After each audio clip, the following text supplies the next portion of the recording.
Very quickly, I just want to point out that I'm no scientist and know very little about physics, so I just want to let you know that. Now, on with the video. For years, magic was depicted as a fictional, unreal thing. In most shows and movies, especially Disney ones, they use this idea to inspire young children or adults to believe and dream or something. But have you ever wondered if magic is actually real? Now, it might seem crazy. You may have spent your entire life being fascinated by magicians and never really thought of the possibility of real magic. But even if Disney does a heck of a job at fooling you, I say that magic isn't all that it's cracked up to be. In fact, magic may be a real possibility, and here's why. Notice earlier how I said most shows and movies, because you may not know that there's one show that I believe feels in the possibility of magic being real, even though they don't directly state it. Can you guess what show I'm talking about? That's right, My Little Pony, Friendship is Magic. But let's be real, you probably couldn't guess that. But how does a 5-year-old kid's show define the possibility of magic being real? Well, first of all, magic is in its name. You may not dive deep enough to see that they mention the use of laws of physics many times. For example, in this scene, when Luna says this, "Magic cannot just disappear into thin air. Some pony must keep it safe." she is mentioning the law of conservation of energy. The princess's magic can't just disappear into thin air. Some pony needs to hold it, that some pony being Twilight. Also, when ponies do the transformation spell, it is true that it is magic, but it follows the law of conservation of matter. The spell isn't destroying matter or making new matter, it is merely changing matter, in this case an object, into something else. Furthermore, when a unicorn uses a teleportation spell, they aren't killing themselves and destroying the matter that's left. They're turning themselves into a type of energy that can travel somewhere almost instantly, then change it back into original form. At least that's what I think. Another thing is that they don't teleport instantly. That's because they're probably within the speed limit of a universal speed limit, which for all we know is the speed of light. But they could be using some type of quantum travel, which in turn means they're using quantum physics. But that's too complicated to get deep into now, so we'll save that for later. There is one more thing that magic can do, which is manipulate other magic. There are many examples, but I think the most prominent is when Starlight uses magic to manipulate cutie mark magic. I'll elaborate. Starlight used a spell to pull off the cutie marks from multiple ponies, and was able to store them in a super secure vault. That's not very secure, considering that any pony could just walk in and break the glass. Cutie mark magic is a magic that tells a pony who they are, and their purpose in life. And Starlight taking away cutie marks is literally taking away a pony's soul. Okay, I'll give another example. How about every time there is some type of magical battle? My favorite being when Twilight and Teal'c fought each other. When the two magical blasts of Twilight's magic and the other princess's magic hit Teal'c's magic, they push against each other, causing a chain reaction which in turn leads to a big explosion. See, magic versus magic to make big boom boom. Well, you may now be saying that the use of physics isn't just in magical spells, it's also in the magical artifacts. For example, every single one in the show is in the laws of physics. Let me explain. Most artifacts, if not all, store magic. Keyword, store. They store magic. They don't destroy it or create it like most of you may think. More specifically, Gogar's bell. It stores all of the past pony's magic Gogar stole a long time ago.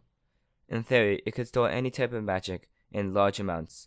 Just know it probably has its limits.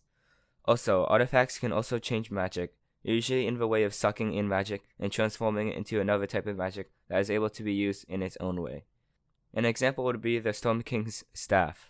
What it does is it channels all 4 other princess' magic, even though there's 5 of them, into the staff and turns it into some type of storm magic. But as you can see, it doesn't completely change every single aspect of a princess's magic. In fact, it only transforms Twilight's and Cadence's magic, and it keeps Luna's and Celestia's magic. But just like how magic can influence magic, magical artifacts can do the same. One of those moments being when magical artifacts were able to drain most of the magic from Equestria, but was stopped before every other artifact in Equestria lost its magical abilities. Magical artifacts manipulating other magical artifacts by stopping the use of other artifacts from using magic. All this theoretical evidence from what we know from the show and what I know about the laws of physics points to the direction that magic equals energy, and because energy exists in our universe, magic could exist if we figure out how to make it or make something like it. Having magical energy means that we can manipulate it and use it in a good or bad way. It could solve the problem of space travel or even energy shortages that we may encounter later on. But to be honest, we're millions of years away from achieving magical energy, especially if we keep going the way we're going. The usage of magic really depends on the type of magical energy they're using and the formation of energy particles, because the way energy particles interact with each other can influence the outcome, so keep that in mind. Now let's look at magic another way. How about in the way of life and nature? So maybe now you're thinking that magic is possible in our universe, or maybe you're still skeptical about magic being a reality. But what about the way of mystical creatures? Look at this scene. When the magic is ripped right out of them, they lost their quote monster form and went back to their separate regular animal form. Which gets me thinking, could Equestria be a later vision of what the human world might become? But we'll save that for another video. The magic within creatures can bond together 2 or more animals to make something of an animal hybrid that has magical powers, such as a cockatoo turning living things into stone, which can be possible through the process of changing matter into stone, or Discord using chaos magic to mess up reality, which might be able to be achieved by using a mixture of transforming matter to make the weirdest things, or even using energy to float things, or the use of antimatter or dark energy to do some crazy stuff. It's amazing what things that this show can prove if you give it time to think about it. But again, these are all just theories that I came up with. Other than magical monsters, let's look at ponies. Ponies could be evolved versions of modern day ponies. For one thing, they can talk, but talking animals aren't out of the ordinary. Take humans for example. Back then we could barely speak, only growl, like most animals, and over time humans evolved and got the ability to talk. It's entirely possible for this world's ponies to get the ability to talk if they can evolve before they go extinct, if they ever do. Just like how the vocal cords can evolve, so can the rest of their body. They could grow wings, but that isn't physically possible according to the square cube's law. It has been proven that they can't fly. They're just too heavy. True, but there is a solution. They can have hollow bones in the body to make them light enough. Problem, because their bones are hollow, they could easily break all their bones. Maybe their bones evolve into a super strong bone material, which can be tough enough to not break from constant crashes of flying. Now what about unicorns and earth ponies? Well, for unicorns, I think that they can just somehow produce more magical energy from the food they eat, just like how we get energy to move and do stuff from our foods. Earth ponies, on the other hand, don't really have magical abilities, except for at the end of MLP, a New Generation movie. In this case, I would guess, based off little information I have right now, is that earth ponies might have a way of manipulating the ground, or nature in a way, mostly because we see magic on the ground left over from an earth pony at the end of an MLP movie, and you can see this in a screenshot of an upcoming MLP game, which appears to be Sunny stomping on the ground for some reason to grow flowers. Flowers! Bruh. The only thing that is a little complicated for me to explain is Pinkie Pie. Seriously, that pony is messed up. There isn't really any way I can explain Pinkie. From what I know, there isn't much information about her abilities that I can use to explain things like that. She can do things like break the fourth wall, pull things out of nowhere, and sense things before they happen. I guess the only thing that might be possible is her having access to time travel, but that's all the information I can give on Pinkie Pie. Then the next aspect is nature. And yes, I know life is basically nature, but nature is a broader term. Anyway, let's look up at the sky. You probably noticed that clouds don't move on their own. They are moved by Pegasus, who control the weather, which is pretty cool, not gonna lie. Another thing is that the sun and moon don't move on their own. They are moved by the used to be 2 rulers of Equestria. Those 2 princesses are Princess Celestia and Princess Luna. Celestia moves the sun, while Luna moves the moon. The idea of controlling the weather is entirely possible. In fact, people are trying to find ways to control the weather right now by manipulating things like the water cycle that provide a huge role in the weather cycle. But controlling the sun and moon, however, is a little more complicated, and it's going to take decades, if not centuries, before we have the technology to do something like that. Now, let's move on, shall we? And let's talk about space, time, and mostly dimensions. So of course, we know that MLP is mostly in 2D space, with MLP G5 being in 3D space. But that's not what I'm talking about. I'm more interested in the other ones. Which ones exactly? Well, let's start with the dream dimension, where anything is possible.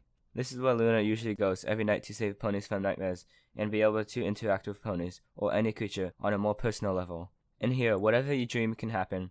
But there is a difference between actual dreaming and a thing called lucid dreaming, which means you have complete control over your dream. Once Luna comes in your dream, you know you're dreaming because you know she probably does that. Or maybe she only does it to the main characters. Anyway, when she comes in and interacts with you, you go to a lucid dream state, because you know you're dreaming, and you can do whatever you want. This level of dreaming is entirely possible. It just takes time and practice to convince yourself you're dreaming, but it can be dangerous if you do it wrong. But what exactly is the dream dimension, and where is it?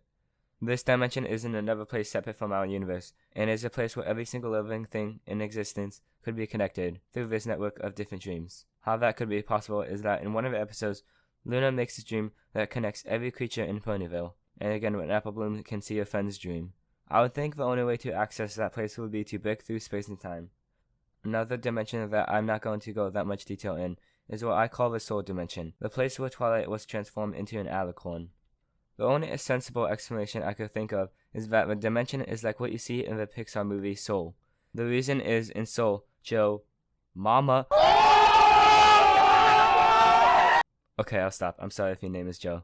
Anyways, in Soul, Joe Gardner, a music teacher, must help number 22 to find her purpose. While in MLP, Twilight finally finds her purpose as being a princess. As you can see, both worlds' dimension resembles each other, which proves that Twilight is in some place that represents a soul realm. Now, how do you access it? Probably the same thing I said earlier, punch through space and time. Now, the solar system is not like the one in our universe. It is more of the opposite of our solar system, because in the Ponies universe, the sun and moon move around Equestria. Here's a visual if you need it. But time works practically the same way our time works, just day and night are decided by how the royal sisters want it to work. We couldn't know if a full day is 24 hours or 12 hours. I guess we'll just never know. Now some of you may be lost, but for the rest of you who get it, but aren't at least kind of convinced of the idea of magic being real, then I have one last way to persuade you. It is that the use of all magical things in Equestria has been used in a human-interpreted world that is Equestria. Now for the ones who have watched this Nightmare of a Side franchise, then you know that the use of magic and magical artifacts have been used in this world. Heck, that world is a mirrored version of a pony world, just in our way of 2010 modern life. So if anything from that world of humans is possible, then it can be possible in our universe, because they follow the exact same laws of physics as our world. But what do you think?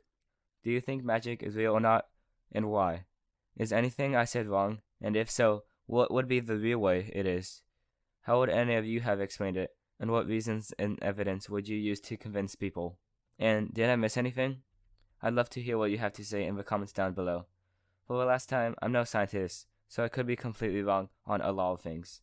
But anyway, I hope you enjoyed. If you did, make sure to like the video, subscribe, and ring the bell so you don't miss out on any new future content.